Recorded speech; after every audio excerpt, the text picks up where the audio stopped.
మీరు కూడా మీ ఇంటి కోసం టేక్వుడ్ మంచం కొనాలని అనుకుంటున్నారా? అయితే ఈ వీడియో మీకోసమే. ఇక్కడ కనపడుతున్న ప్రతి ఒక్క మంచం బలాషా టేక్వుడ్తో తయారైనది. ఎటువంటి పాలిష్ లేకుండా ఈ మంచాలన్నీ ముడి మీద మీకు చూపిస్తాం జరుగుతుందండి.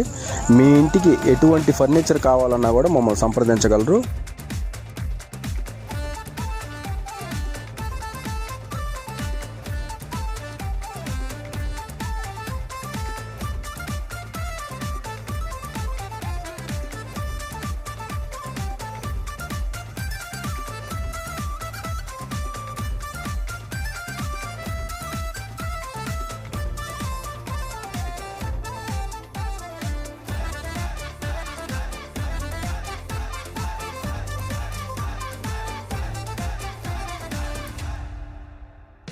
నిన్నటిలాగే రేపున్నదంటే ఈ రోజంపి